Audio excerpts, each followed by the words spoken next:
and welcome to Strictly Salina. I'm Brenda Gutierrez with the Salina Area United Way, and today for Strictly Salina, we have Erica Green with us. Thank you for joining us today, Erica. Yes, thank you so much for having me. Well, I'm glad to have you join us and tell us all about what's happening over there at your organization. First of all, you're kind of in a new position and you're doing some new training. Tell us just a little bit about yourself. Do an introduction for us today for Strictly Salina. Sure, absolutely. So, hi everyone, I'm Erica Green. I am the marketing coordinator as well as public education coordinator here at Central Kansas Mental Health Center. I've been here just a little over a year, so I love what I do. Happy to be here and happy to be a part of this conversation with you. Yes, we're so glad you could join us. One of the first things we do on Strictly Salina is ask our guests, what's your why? So when you think about Central Kansas Mental Health Center, Erica, what's your why? Our why is our patients. Our patients make our world go round. So all the people that we serve in our communities. So at Central Kansas Mental Health Center, we serve 5 counties. Our main office is here in Salina, and then we serve Dickinson, Ellsworth, Lincoln, and Ottawa counties as well. So our mission statement reads, Central Kansas Mental Health Center's mission is to make life better in our communities by providing excellent mental health services, education, and integrated care, which exceeds patients' expectations. So that's a pretty powerful mission, right? And I just feel blessed. I get to come to work, me and 150 other employees get to come to work and work towards that mission each and every day. Now, you mentioned in your other counties. Do you have offices in the other counties? Are there scheduled times? How people reserve, how they would get services out in some of these other counties? Yeah, so in Abilene for Dickinson County, we have our own office there right across the street from the hospital. And then in our other counties, we have office space in either local hospitals or health departments. So good partners, folks that have similar. Absolutely. When you think about your mission statement, what do they have in mind, and what are their values that you're working together to do that? Oh, yes, certainly. Now, digging a little deeper into your why and who you are, what do you do in all these locations with your 150 employees at Central Kansas Mental Health Center? Yeah, so when I first started here, I mean, when you think about a mental health center, you know, almost everyone knows that we do therapy, whether it's individual, group, couples, family, that kind of thing. So we do therapy of all kinds. And then medication management is another one that most people know. So we have 4 doctors on staff to do medication management, but we have lots of other services as well that some people don't know about. We have respite services, we have social skills groups, we have crisis services for youth and adult. In fact, we have a youth crisis house here on our campus called the Martin Youth Center. We have public education. So a lot more than just, you know, therapy. So. Well, I think even when we drive down the street there's the 2 structures, when you think about bricks and mortar there. What happens on both sides of the street there? So our main building, the building I'm in right now, this is where like our doctors live, our therapists are on this side in our main building, and then the building across the street, we call it Crossroads because the outside of the building actually says Crossroads, but that's our community services building. So like our case managers are over in that building, and then our adult group takes place in that building as well. Now you said adult group. What ages of individuals or individuals and families you serve? Probably from birth to moderate to mature adult, is that right? We serve all ages. Yeah, we serve absolutely all ages. Another couple of things that make us different, we are a nonprofit organization. So any revenue is carefully reinvested back to develop new programs to help all of those people of different ages. Another thing that makes us unique is that we help anyone who walks through our door. So many of our patients have insurance and some can't pay a dime. So we welcome everyone with open arms, and we will serve them who need our help within our 5-county area. We're also available around the clock. So we offer 24/7 help to those who need our assistance. We are licensed by the state, and we go through lots of audits throughout the year just to keep us, to ensure quality. And then lastly, we do have a board of directors who are all volunteers, and we have at least one person from each of our 5 counties just to keep us accountable to those counties that we serve. So That's a good to know when people wonder about what's happening. Then you can report back. They want to know what's going on in each county. yeah. When you think about how times have changed, knowing now with COVID-19, how people receive services. I hear the word telemed. What are some other changes that you've made recently to adapt to reach all the folks? You mentioned 24/7, but somebody can't walk in your building. How would that work? Right. So we have our crisis team is available 24/7. So you can call our line, and if it's after hours, you'll still be connected with someone in that way.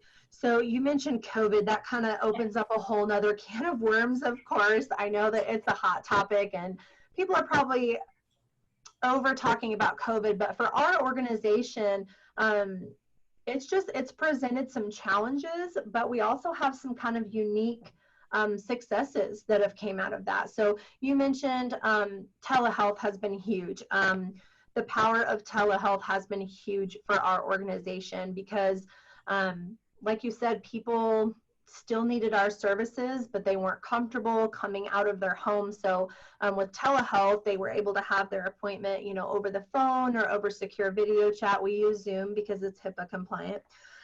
So there was a learning curve there at first, but some of the fun stories that I've loved, we had one mom who said, this Zoom thing has been a godsend for my family because she's like, I have 4 kids. And, it was a struggle for her to load up all 4 kiddos and, take them to her appointment. So I have 2 boys, so I can totally relate. And then another example that I love, there was a young patient who was a little anxious, a little nervous about starting therapy. Well, in the comfort and security of her own bedroom, she was able to have that Zoom session with her therapist, and they had a breakthrough. Like, she opened up, she actually used her doll to talk for her. So, and then the last example was a little boy, and he had something in his room that he was like frightened of, or he was kind of scared of. And so his therapist said it was kind of another breakthrough that he could actually have like a visual to show his therapist, like, see, here's what I was talking about, So, COVID has definitely presented challenges for us, but it's been really fun to hear those kind of unique success stories that COVID has brought in that way.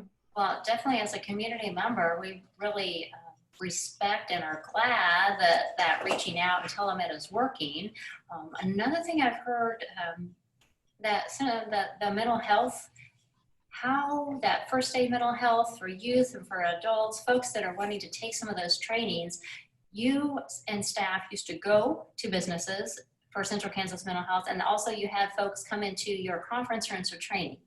And I understand, like, law enforcement and a lot of businesses, they would try to have all their frontline employees trained so they would be more prepared for crisis management.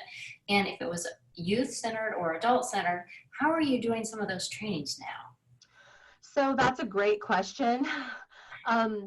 In fact, I think the last time that we had an in-person training was in February, before all the craziness started.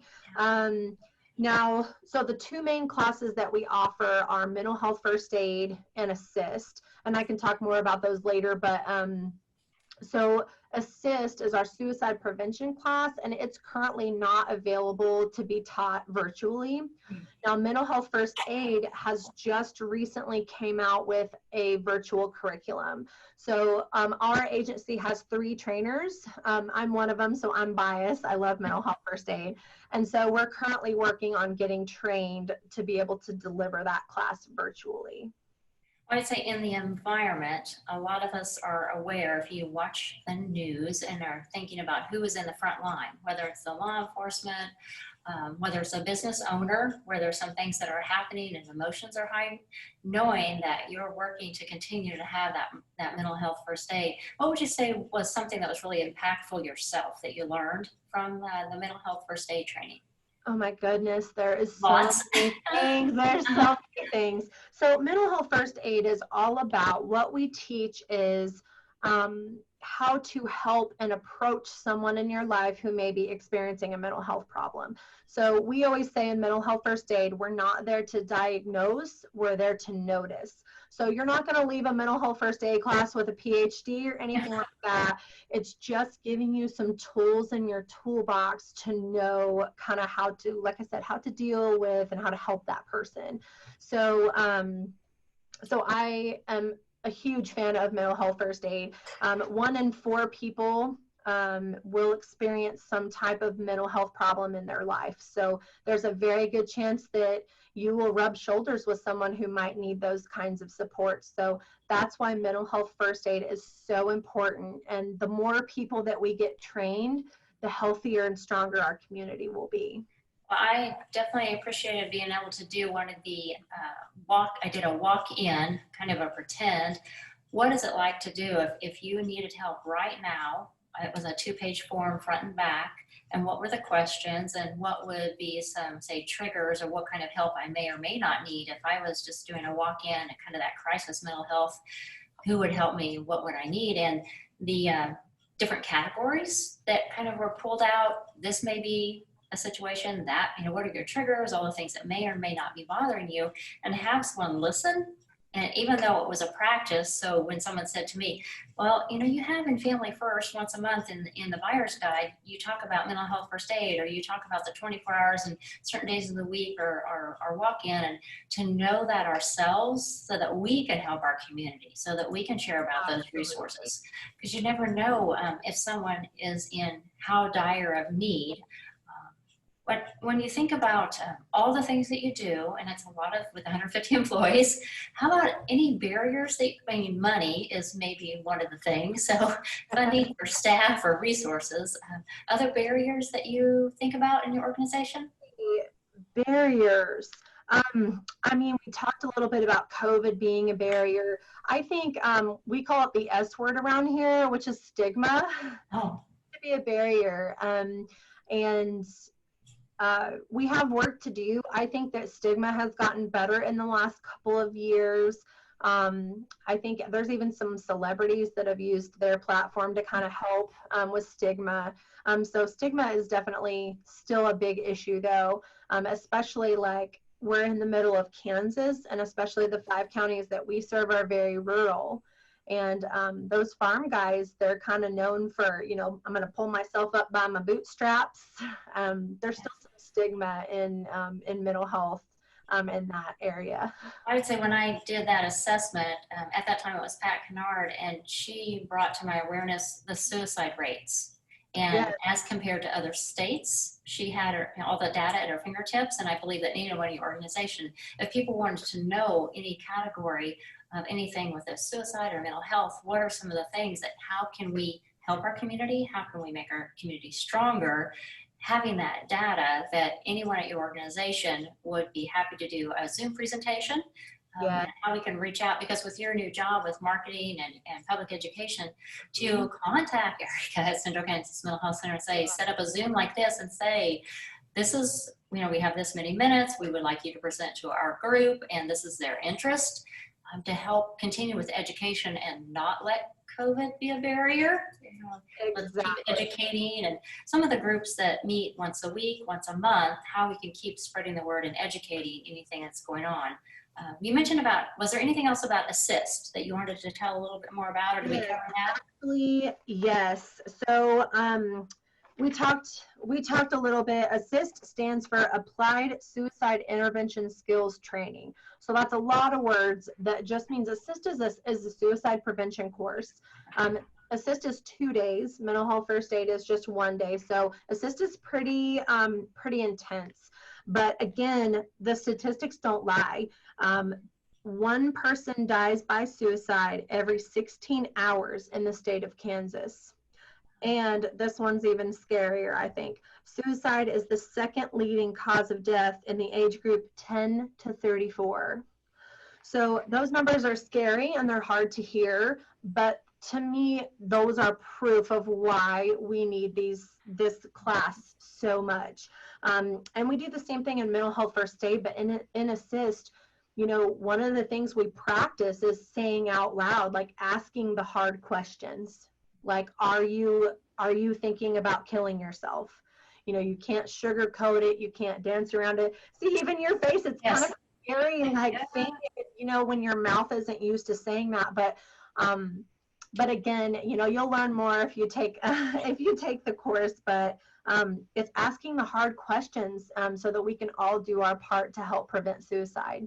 Yeah, and like I said, in the rural communities, having those conversations and being okay to talk about that. And even in the schools, how there are more resources in our high schools, our middle schools, our elementary schools, to be more and more okay with that, that's what we do. That's how we strengthen our communities. That's how we become better with communication at home or at school. What else would you like to share about some things that are happening there at Central Kansas Mental Health Center? Yes, actually, something you just said, you talked about mental health in our schools, and that brings up a great thing I wanted to talk about. One of our goals is to continue our mental health in schools initiative. So with this program, we have actually brought therapists inside of our schools in our 5-county area. I believe the program started in 2018, and each year more schools have hopped on with us. So I did have some statistics to share. So last year, the full school year, right, 2019 to 2020, in that school year, we had therapists in a total of 34 schools in our 5-county area. And the outcomes have been amazing. So in that school year, attendance improved 83%, behavior improved 81%, and academic performance improved 80%. So the numbers are so great. And, you know, we talked about the S word earlier, stigma. Yeah. Having these therapists and having these mental health services in the school has almost eliminated stigma in these schools. I mean, the teachers and the students are talking about mental health in the hallways. I mean, what a great way to help reduce the stigma. And the barriers have been reduced. I mean, think about the parents who were like, how am I going to get my kid to their, you know, how am I going to transport my kid to their appointment? How am I going to take off work to get my kid to their appointment? So having those services right at their fingertips in schools has been wonderful. And we were finding out that this program is even saving lives. There were many students who were coming into services while in school saying they were suicidal. So this has flat saved lives. And then the last point I wanted to bring up is that the early detection that we may be doing in the schools, 50% of all lifetime mental illness develops by age 14. And right when they're in school at age 14. So again, this mental health in schools initiative has just been wonderful. And like I said, those numbers are just amazing. So we hope to continue that and add even more schools on board. Well, the helping our youth, yes, because like someday they're going to be taking care of us, as the saying goes, and having them have the skills to cope with whatever's going on. Because now we have COVID, but we don't know what will be next, and so to empower them to do whatever it is next. Well, anything else before we wrap up our Strictly Salina today? Any other high points or any other programs that you wanted to highlight today? You know what? I just really wanted to let the public know about our mental health first aid, our assist classes. Also, support your lawmakers in the field of mental health. For every $1 invested in mental health, a community saves $4 in other areas like welfare, jails, hospitals, things like that. So mental health is a great investment. So just making sure our lawmakers know that. And I know that 2020 has been a challenge for most of us, full of ups and downs. So I just wanted to end with a simple message of be kind to yourself and be kind to others. Thank you. That's a great way to end. Oh my goodness. Well, thank you, Erica Green, for joining us from Central Kansas Mental Health. And I'm Brenda Gutierrez from the Salina United Way on Strictly Salina. And we're glad you could be with us. And again, if you have any questions, want to know about classes, offer a program, contact Erica over at Central Kansas Mental Health Center. And thanks, and have a great day. Thanks so much. Bye-bye.